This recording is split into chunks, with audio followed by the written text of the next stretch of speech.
Thank you. I'm really grateful to be here this morning. And I want to begin by just acknowledging all of the experience and the perspective that we have in recovery here in this room, from research, science, and therapy. What I want to talk about today is I want to focus on delivery of recovery. Day in and day out, I deliver recovery options for those that are in the trenches of addiction. What I'd like to have a little bit of fun with today is flipping all of the perspective around to consider what are individuals right now looking at in the marketplace, or families with loved ones who are in addiction. On a personal level, it's my passion to contribute ideas that may make recovery more affordable. Numbers, what are we looking at as far as numbers are concerned with affordability? We're looking at over 23 million Americans who could benefit from alcohol or from drug abuse treatment, and only 11 of those are being served today.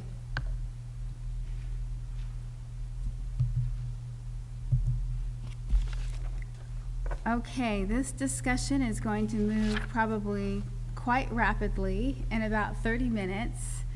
And what I'd like to cover are current treatment models as well as behavioral science and how it relates to substance abuse at present and affordability.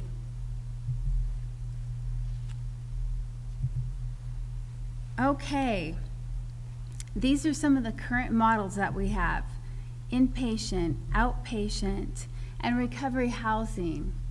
I'm going to go ahead and cover what we're looking at right now in these areas and a little bit about historically where we've come from, where we're at today, and hopefully entertain some ideas of what we could be looking at for tomorrow.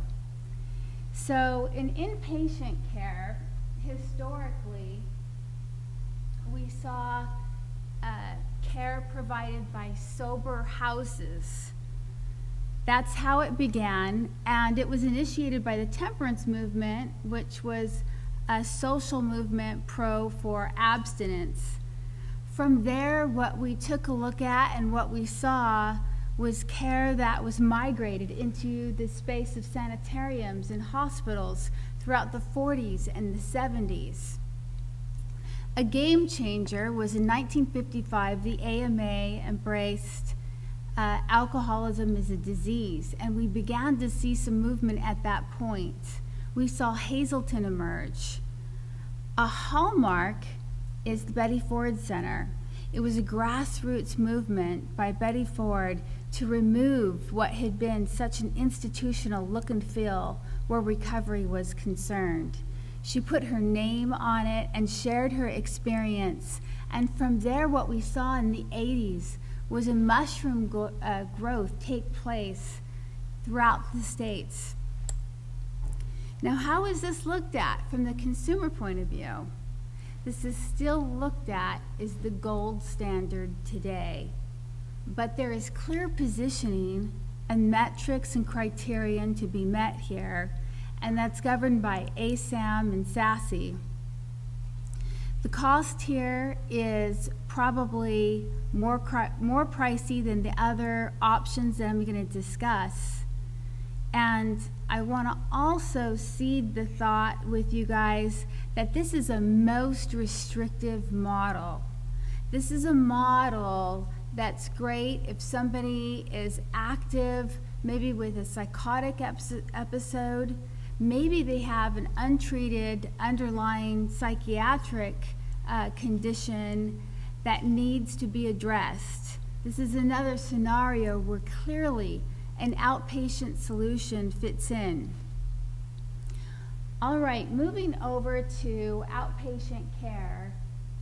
Here we can see historically the movement for outpatient procedures began from medical, from a physical point of view. But from there, what we took a look at is the movement into drug and alcohol. At first it was provided as aftercare from an inpatient model, and then we saw standalone models available in the 90s. Coming back to the consumer point of view with this, very attractive to be taking a look at costs that climb down. Also, you can go to work or go to school and still participate in life, and for those, that is definitely a factor to move them into this space. But again, I'm going to preface this space with clear criteria from ASAM or SASE. Sometimes this is looked at as second best to the gold standard. I think we have a lot of opportunity to kind of review, information and messaging and positioning for our individuals and the families to be taking a look at, so that evaluation can be put a little bit more, the onus can be on them in the future with more information. Now, something that I've left out of this model this far is medical assisted treatment, as well as individual counseling, and I hesitate to say incarceration. That's still being used as a method here today in the United States, not just here, but around the globe. I'm excited by some movement from the World Health Organization on this to change that around the globe, and hopefully we see some movement in the future there. Moving on to recovery housing. How many of you have heard about recovery housing or sober housing? All right, some of you. So what I'm going to do is I'm going to quickly just give some examples of this, what it looks like.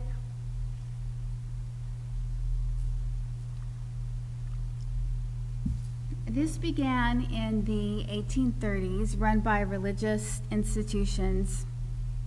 And from that, we saw branding such as the Salvation Army or Oxford houses. And some people wonder, so what exactly is a recovery house? Some refer to it as a therapeutic community, others as sober housing, and occasionally a recovery house can get confused for what's called a halfway house. A halfway house is for those who report into probation or parole, and those houses are staffed by correctional facility.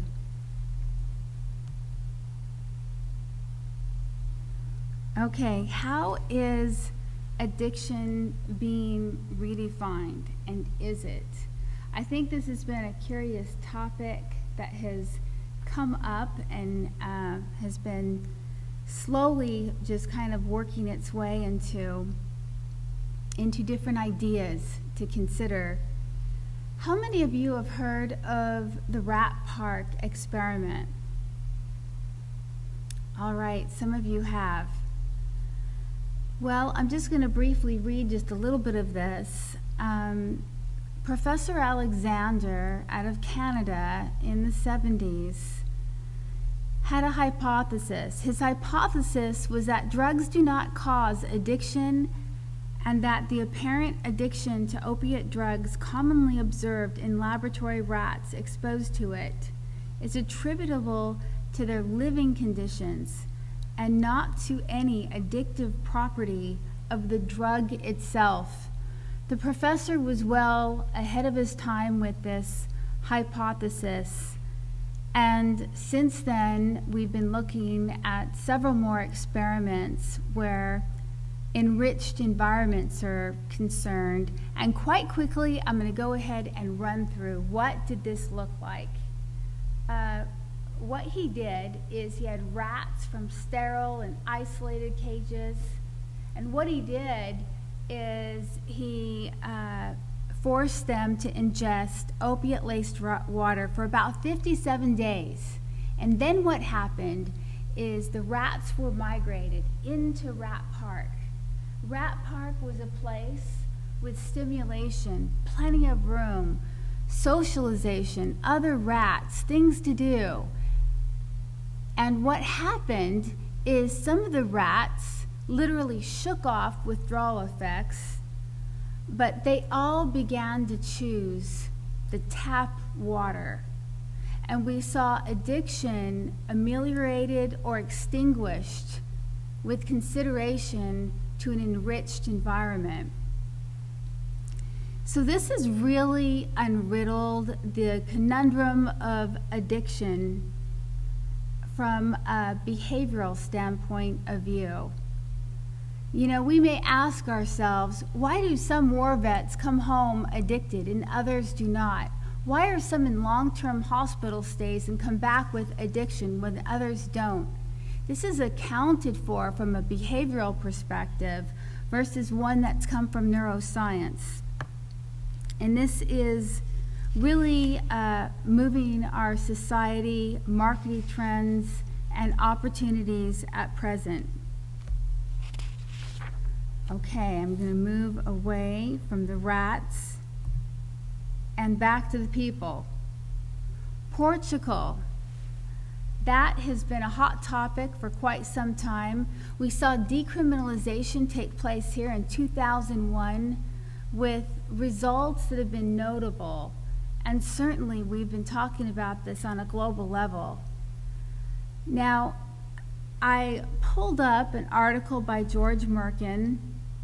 He comes from the UK and he works at Transform Drug Policy Foundation. And he usually comments on more progressive topics where addiction and recovery are concerned. And I pulled up his article on drug decriminalization in Portugal, setting the record straight, because he wanted to bring forward another perspective that's less talked about, and that is when decriminalization took place, Portugal had already planned ahead to reinvest in social reform, preventative drug programs, as well as a program to incent employers to hire compromised individuals in past and give them a guaranteed minimum wage. This is very interesting because what he managed to do, what Portugal managed to do, is really reconnect individuals who had been disconnected from addiction. I want to bring up another slide quite briefly. So what he wanted to display is the effects on Portugal and what happened and how they're lower from the European standard at present. And Portugal is highlighted in green there. I don't know how much you guys can see it, but what he wanted to show is the stats of how does it look, and this is a snapshot from 2014 in June, and we absolutely see a favorable reduction. And there was another point he brought up that was quite interesting.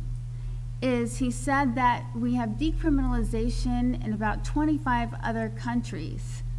And I went ahead and I looked at Italy, which is decriminalized drug use, and we still see high numbers. And another curious country for me to look at was the Czech Republic, because second to Portugal with liberalized drug views, definitely we look to the Czech Republic. And I went beyond this slide and I took a look at what comes out of the EMCDDA, and that's the European Monitoring Center for Drug Abuse and Addiction. So I went ahead and looked at a graph from them that provides information on opiates, and I still saw very high opiate use where Italy and the Czech Republic were concerned. So I really think he's made a valid point as far as environment, how much that makes a difference. Another viewpoint I want to bring in is from the neuroscientist Carl Hart, which probably several of you have heard of him. And he's quite popular with provocative views on drug use. And what I really enjoy often hearing and reading from him is how he reframes addiction. And he reminds us that the real problems that we have are about poverty, unemployment, and ignorance.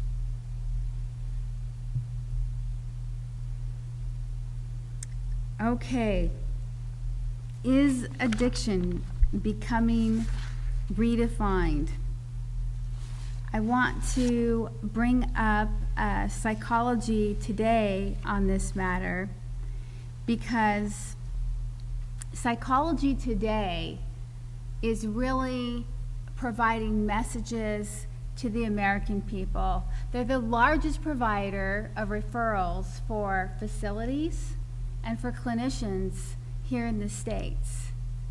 And they really have some messaging that really conveys what the consumer is really ready to take a look at today. And I'm just going to read quite quick what's said. Now, I got this information as I went to Psychology Today homepage and went to Addiction Get Help. You get a definition, and then what you get further down on the page is the referral options come up right then. So this reads, however, most addictive behavior is not related to either physical tolerance or exposure to cues. People compulsively use drugs, gamble, or shop nearly always in reaction to being emotionally stressed, whether or not they have a physical addiction. Since these psychological-based addictions are not based on drug or brain effects, they can account for why people frequently switch addictive actions from one drug to another. So I'll stop at that, but what I liked about this outlook is this is what in America right now are individuals and families, what they're being primed for. They're being primed for more of a behavioral outlook than ever before. Neuroscience versus behavioral science. You know, one of my clinicians says it best. Her name is Marcia, and she says, where the feet go, the mind will follow. And certainly, these two camps of science have so much benefit to work with one another in concert and really help us with a more holistic approach where substance abuse is concerned. Now, I often look at what's happening behaviorally, and I will tell you, I don't see as much coming out where substances abuse is related than what I would hope for.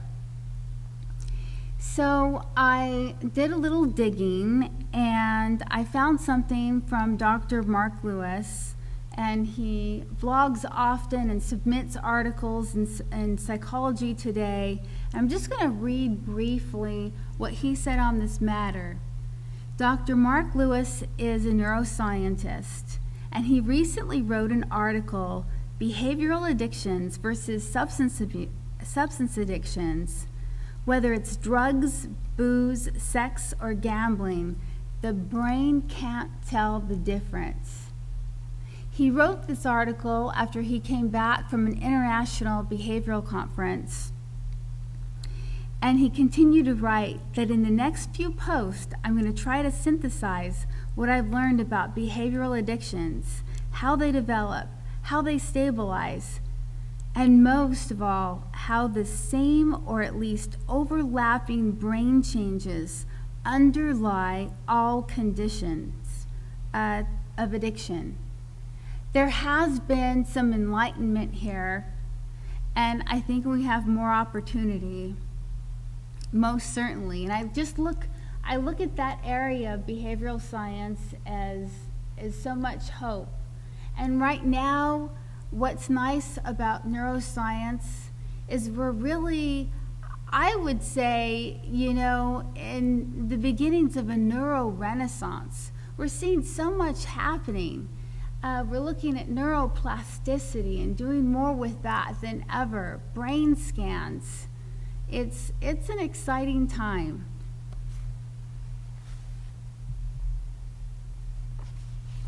Working definition of recovery. Now, many of you in this room understand what the working definition here may look like. But I want to again flip this presentation around so that we can look at this as a consumer. When a consumer thinks about an individual or family, they kind of see this as a destination, the end in mind. It's a static image that they have in their mind. This is certainly dynamic, and it's absolutely a process and needs to be met in the continuum of care and services. Some individuals may have underlying conditions, or they may have suffered from chronic addiction. So when we're looking at those individuals, this process, 6, 9, 12 months, 24 months, it lasts a bit longer. And I want to take a look at some options here of what might augment care in that space of time.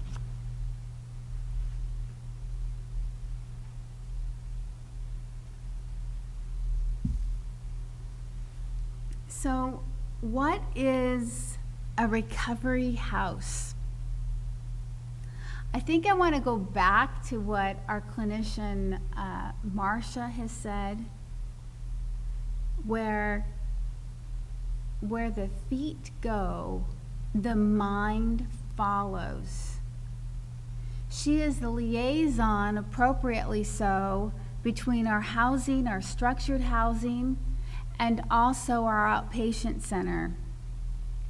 And something that she has elaborated in this area is she says, you know how often we see somebody in an outpatient setting and who they are is right here.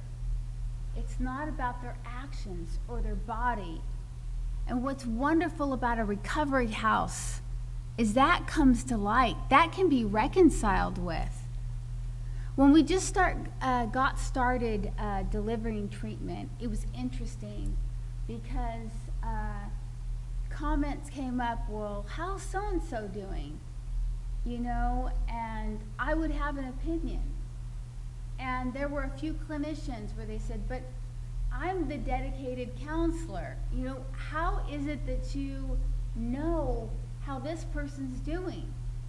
Well, I looked at how are they functioning, how are they doing in a recovery house?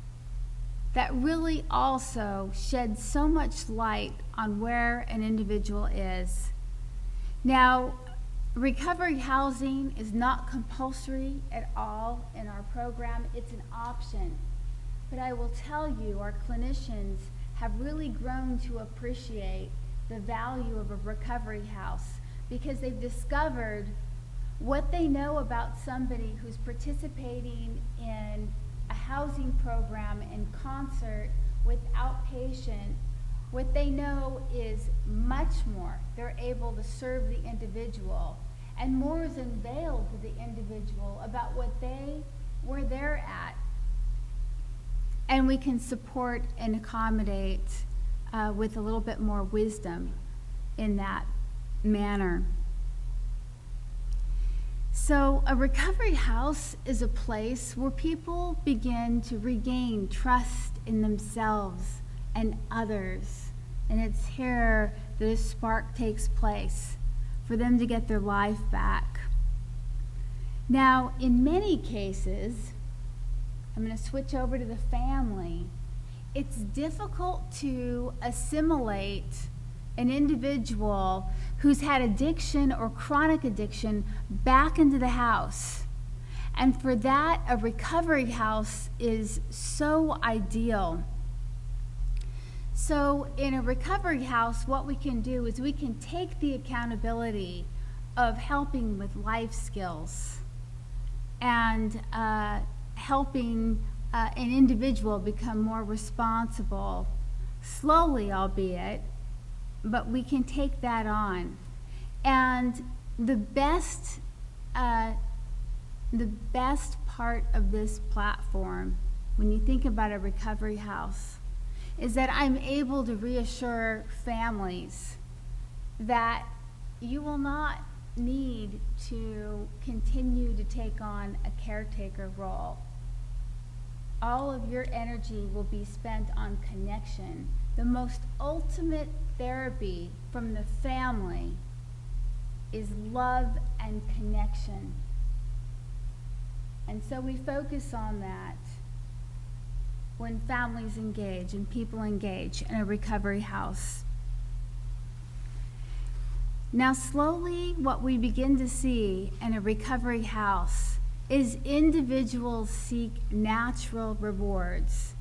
It's here that when they come into a house, they have an orientation, they have an accountability partner. They're able to get food stamps if needed to begin with when they first arrive, possibly vouchers for clothes.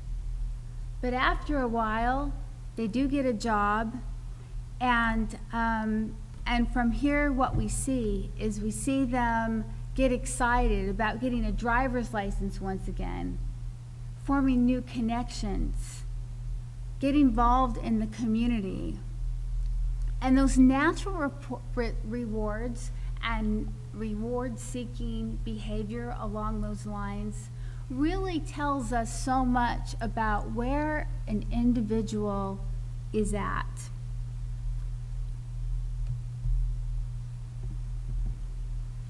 Okay, recovery house meeting.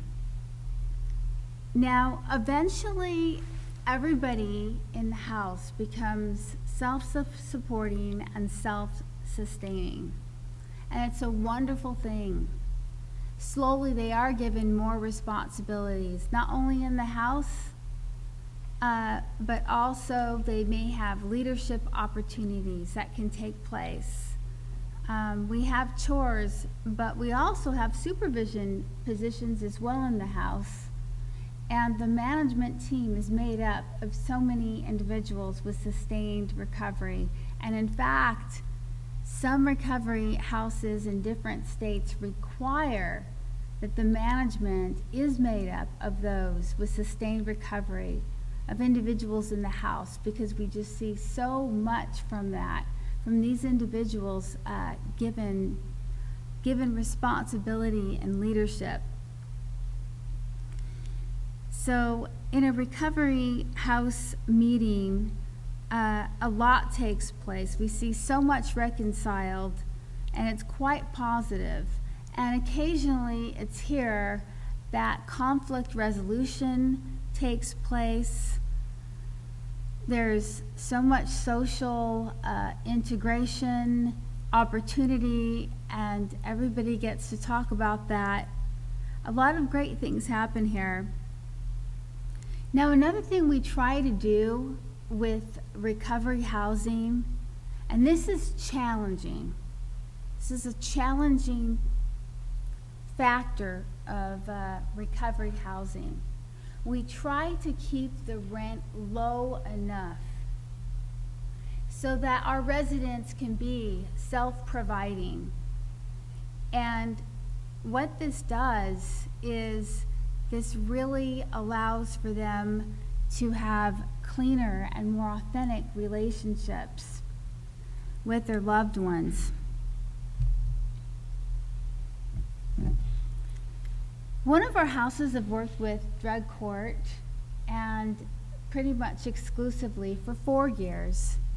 And it was a rewarding experience all the way across the board.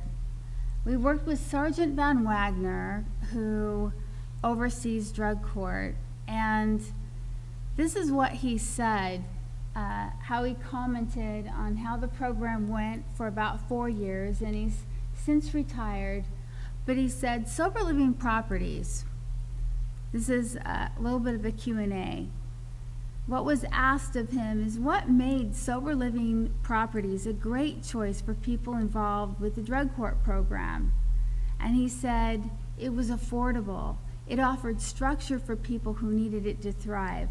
People came to us with a latchkey mentality, and you gave them a place to call home.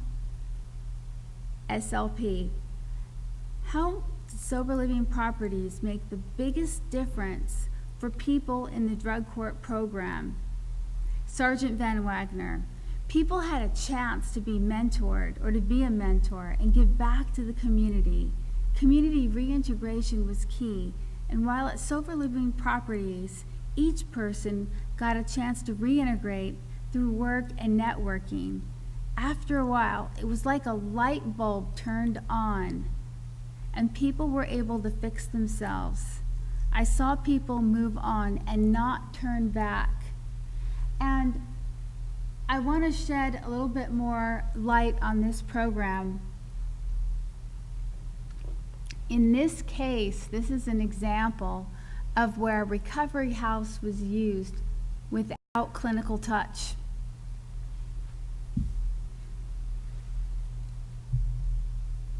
Okay, so many stories. I would love to just kind of talk about them all.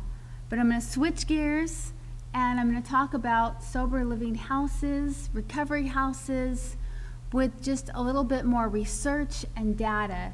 I went through PubMed, and I was actually able to find quite a bit of favorable papers, abstracts, author manuscripts.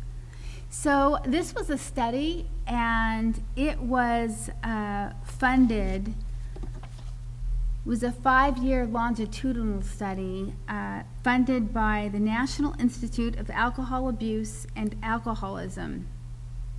I'm going to read just a little bit about this. I'm going to read the conclusion. The addiction treatment field must progress beyond the types of evidence-based modalities, treatments recommended in the literature if it is to succeed in helping large number of individuals achieve sustained sobriety. Sober living houses are an excellent example of an underutilized modality that could help provide clean and sober living environments to individuals completing residential treatment, engaging in outpatient programs, leaving incarceration, or seeking alternatives to formal treatment.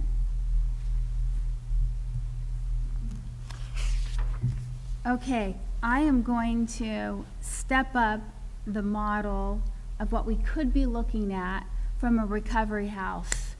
And how I'm going to do that is I'm going to show a house with raised visibility to the community, not only to the community, but to clinical engagement. Clinical engagement could be an outpatient center, it could be individual counseling, it could be day treatment, what have you. But what we see here is we see a management team, we see house accountability, where drug testing and so much is concerned. Feedback here can go to clinical. On the clinical team, we have program accountability, and we have feedback that can go straight back to house management. Now, I'm a big believer in visibility because I think that that raises the quality of care, and it's very much motivating to all of us on an individual level, but also on a collective. We collect feedback in each of the houses from individuals that goes to the manager, but I also have set in place anonymous feedback so that we can have a real idea of what's going on in that area. And also I have the same in the outpatient center as well. So in the outpatient center, we have an additional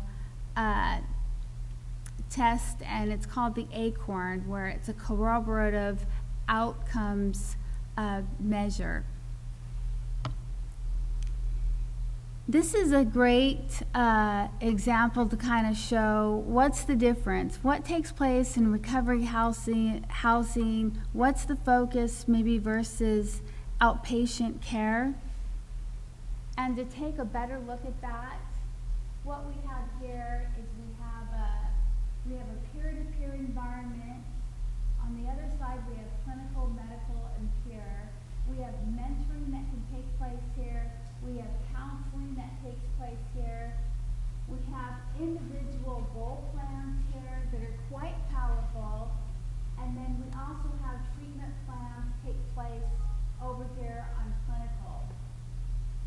We can track anonymous feedback. If there's a problem with a spouse or a brother, a sister, this is a topic that can be talked about in clinical, where somebody can go ahead and receive some enlightenment and maybe a little bit more languaging on the matter, come back into an environment that's a little bit more casual, and transfer that conversation so that more can happen. And what recovery housing can really offer is an additional platform to work with what we already do.